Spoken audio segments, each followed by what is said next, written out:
This is a shared call between Greens and Labor. I call Dr Kennedy Graham.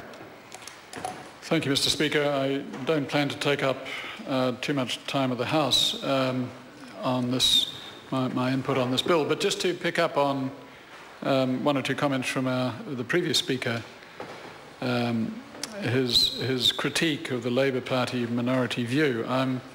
This perhaps isn't the most auspicious day for the Green Party to be defending the Labour Party corner, and perhaps I'll just leave it to Phil Goff, who's splitting the call with me. But no, let me rush in and assist. I thought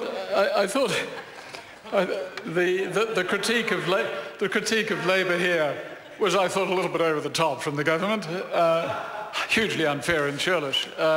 It was effectively a criticism that Labour, in its minority view, is looking to have as a purpose a commitment, and that this was judiciously injudicious.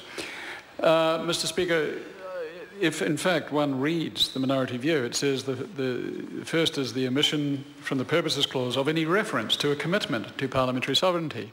So as I understand it, the intent would be to express a commitment to parliamentary sovereignty and other values. Exactly the same things appear, the terms that seem to appear in the Supreme Court Act 2003. So for our viewpoint, it seems entirely valid and proper that there would be such, the purpose, or one of the purposes of the bill would be to have such an expression of a commitment to certain values. But hey, we can argue the toss, or Labour can. I'll leave it to our Honourable Phil Goff. Now, just to reaffirm what my colleague Dave Clendon said, that it is our intent to support the bill. It's a massive piece of work, and I think especially officials should be commended for this work. 1,226 pages, arguably the biggest piece of work in my time in this House. The previous speaker wondered perhaps whether, in fact, nobody had read the bill. I tend to agree, probably that's the case. I doubt anybody has. So thereby proving that there's such a thing as the group mind. These products become the product of a group mind. We got to the moon that way. Neil Armstrong had sufficient faith in the group mind to step out onto the moon's surface and back, and I would enjoin all of us to have equal faith in the group mind to produce something useful here.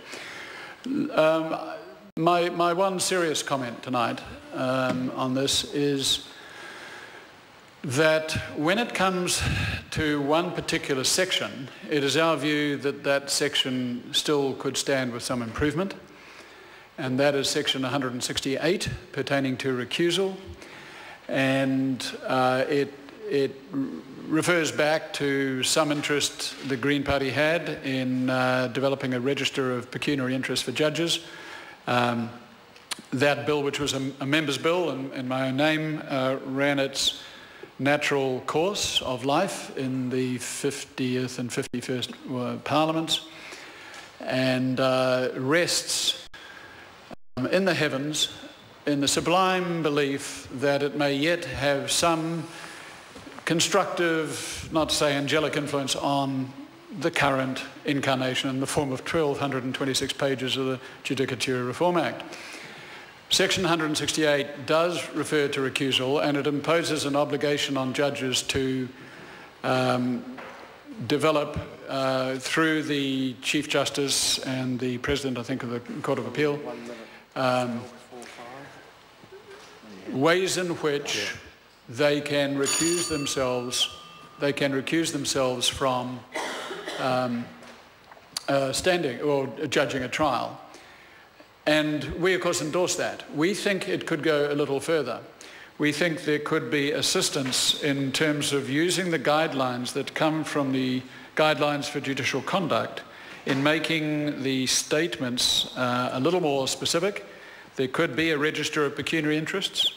It doesn't have to be made public, which was in our own members' bill.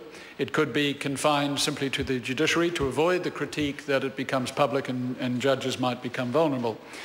It could also contain statements to the chief judges reflecting those guidelines, no close relationship to litigants, any public statement of firm opinion if it had been made, and a close relative. There are 3 criteria.